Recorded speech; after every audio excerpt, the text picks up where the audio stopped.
Saudara, detail percakapan antara Putri dan Yosua di kamar saat berada di Magelang kembali menjadi perhatian majelis hakim maksud kami. Terutama apa alasan Putri memanggil Yosua ke kamar pribadinya. Masih sempat di dalam kamar saya sebentar, terus nggak lama dari Ki keluar, tapi masih tetap tatapan dengan saya karena pintu warna putih yang kayu itu terbuka.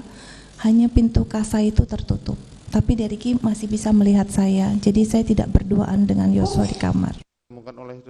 Menyangkal berdua saja di kamar dengan Yosua, itulah yang ditekankan Putri Chandrawati ketika dicecar hakim terkait detail percakapan dirinya dengan Yosua. Apalagi keterangan Putri ini berbeda dengan kesaksian Ricky yang menyebut dirinya tak bisa mendengar apapun karena hanya berdiri di luar kamar. Selama berapa lama Yosua berdua dengan saudara Putri di dalam? Tidak terlalu lama yang mulia waktu itu. Apa yang dibicarakan saudara tahu? Saya sempat kepo yang mulia. Maksudnya sempat apa sih, ada apa sebenarnya, saya coba-coba dengar, tapi pas diem saya dengar cuma kayak yang gitu aja yang mulia. Tak ingin ada yang luput terkait percakapan keduanya di Magelang. Hakim kembali bertanya alasan Putri mengapa ia masih meminta Ricky Rizal untuk memanggil Yosua ke kamar. Putri pun mengaku hanya meminta Brigadir Yosua mengundurkan diri setelah peristiwa di Magelang. Waktu itu saya sampaikan ke Yosua bahwa saya mengampuni perbuatanmu yang keji. Dan saya minta dia untuk resign. Detail interaksi Putri dan Yosua menjadi penting karena diklaim pihak Sambo sebagai motif untuk menghilangkan nyawa. Kesaksian Putri dan pihak yang dianggap sebagai saksi mata pun akan menjadi pertimbangan hakim untuk menentukan putusan nanti. Tim Liputan, Kompas TV. Ya, sejumlah fakta baru terungkap dalam kesaksian Putri Chandrawati, terutama terkait dengan percakapan dirinya dengan Yosua setelah peristiwa di Magelang. Untuk membahasnya sudah ada pengacara keluarga Yosua, Martin Simanjuntak. Selamat malam, Bung Martin. Selamat malam, Mbak Nitya. Apa kabar? Baik, alhamdulillah. Mudah-mudahan Bung Martin juga tetap sehat. Saya ingin menanyakan tanggapan Anda. Ini kan kesaksian Putri kemarin sangat emosional ya, penuh dengan drama dan air mata. Menurut Anda? Ya, yang pertama kita harus cermati dari penampilan ya. Ada yang berbeda dari penampilan Bu Putri pada persidangan kemarin, ya. Saya lihat sepertinya penampilannya kurang nyentrik seperti persidangan-persidangan sebelumnya, ya. Rambutnya juga, dikuncirnya juga, menurut saya juga tidak terlalu rapi.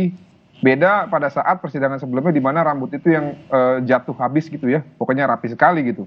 Lalu penampilan make up-nya juga tidak terlalu kelihatan dan bajunya tidak terlalu bagus gitu ya kalau menurut saya. Nah, andai kata pada saat di awal persidangan Bu Putri konsisten melakukan ini sejak dari awal, saya Ini pikir, adalah penampilan maksudnya ya? ya, saya pikir akan lebih memudahkan ya ataupun lebih mendapatkan empati dari hakim dan juga mungkin sebagian dari pengaruh sosial. Oke, saya potong. Nah, Berarti maksud Anda penampilan kemarin disengaja terdakwa Putri Chandrawati untuk meminta simpati baik dari hakim maupun dari publik. Nah, penampilan ini sebenarnya related ya dengan apa yang terjadi di depan persidangan kemarin, yaitu tangisan, ya, terus suaranya di jeda-jeda panjang gitu ya. Karena hal-hal tersebut tidak akan berpengaruh apabila penampilannya tidak mendukung. Nah, makanya saya bilang harusnya dilakukan sejak dari awal mengenai penampilan tersebut. Namun, kembali lagi ya Mbak Ditya, desire ya atau hasrat ataupun keinginan dari seseorang itu memang tidak pernah bisa dikontrol. Nah, sayangnya memang akhirnya mungkin Bu PC ini mendengarkan nasihat hukum dari ataupun nasihat dari orang-orang itu terlambat. Nah, mengenai tangisan, saya tuh pernah membaca ya beberapa buku di mana nefisil Amerika itu menggunakan kekuatan pikiran untuk mengalahkan kekuatan tubuh. Bahkan mereka yang tadinya hanya bisa bernapas 2 atau 3 menit bisa sampai dengan 5 menit. Bahkan yang tadinya bisa kedinginan atau kepanasan. Ini konteksnya apa kalau untuk kesaksiannya Putri? eh, hal tersebut tidak hanya dikuasai oleh Nevisil. Ada beberapa orang yang pintar, ya, yang memiliki reputasi tinggi, kekayaan yang tinggi, yang juga memiliki keahlian tersebut, ya. Nah, sayangnya keahlian tersebut tuh terkadang bisa digunakan secara negatif gitu ya, Mbak Nitya, apabila ya kalau kita sangkutkan dengan posisinya Bu Putri saat ini yang didakwa dengan pasal 340 dengan ancaman hukuman mati, maka menurut saya lumrah-lumrah saja apabila upaya terakhir yang dilakukan itu harus sedemikian rupa. Ya, kita kan juga tidak tahu sebenarnya Bu Putri ini nangis karena apa? Karena takut dihukum mati kah? Atau karena memang benar-benar depresi. Namun kok kalau depresi aneh, di tanggal 9 Juli di mana yang bersangkutan mengatakan ya, pasca kejadian katanya hanya bisa menangis dan di kamar, ternyata faktanya tidak. Di tanggal 9 Juli itu menurut kesaksian ART yang tidak hadir di persidangan dan hanya dibacakan BAP saja ya kalau nggak salah namanya dia, Bu Putri itu masih bisa sarapan bareng sama Verdi Sambo dan juga pasca sarapan mengajarkan ART tersebut untuk bekerja. Nah ini kan berarti tidak konsisten nih, tidak inline dengan yang disampaikan depan persidangan. Belum lagi mereka masih makan bersama dengan para ajudan. Belum lagi mereka masih hahaha ya di depan persidangan.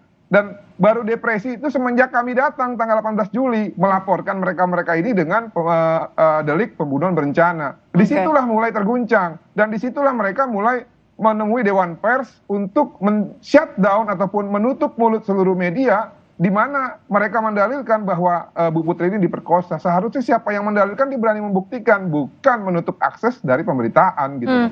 Jadi maksudnya Anda melihat bahwa ini Anda tidak percaya air matanya atau Anda meragukan alasan di balik air matanya? Ya, air matanya ada, betul. Saya tidak menafikan itu, memang ada air mata. Nah, namun alasannya kenapa menangis, nah ini yang menurut saya paradoks gitu ya.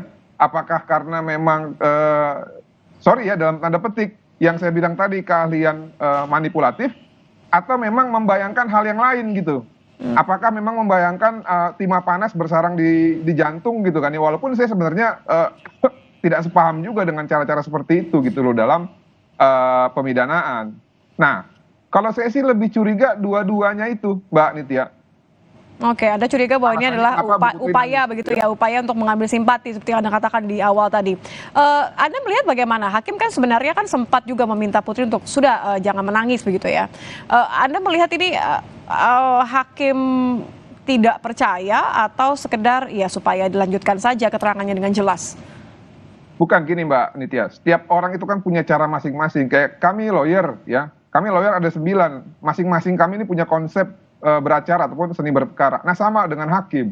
Kalau kita cermati ya yang disampaikan oleh hakim, jangan nangis lagi, nanti saya jadi ikutan nangis. Itu kan sebenarnya kan mau menghibur supaya mungkin kalau maksud saya mungkin stop lah nangis itu ya. Nah mengenai keyakinan hakim sebenarnya kemarin itu saya yakinnya begini ya. Pak penasihat hukum kan meminta ya agar meyakinkan ya.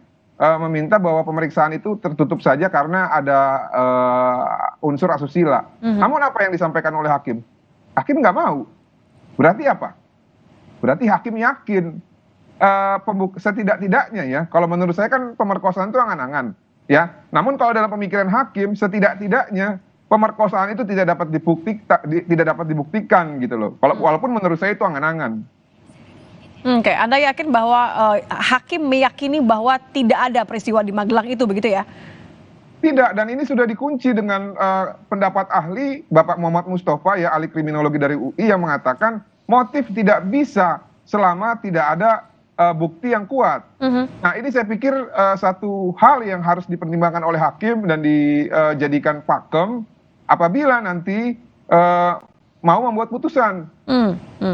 Oke, yang juga kemudian dibahas oleh hakim dan sempat ditanyakan juga oleh bagaimana dengan jawaban dari Putri adalah ketika atau kronologi kenapa Putri masih kemudian memanggil Yosua, meminta Ricky untuk memanggil Yosua masuk ke dalam kamar. Anda melihat apa dari hal ini? Apa kemudian untuk menambah keyakinan atau sebenarnya memang ada kronologi yang harus dipastikan?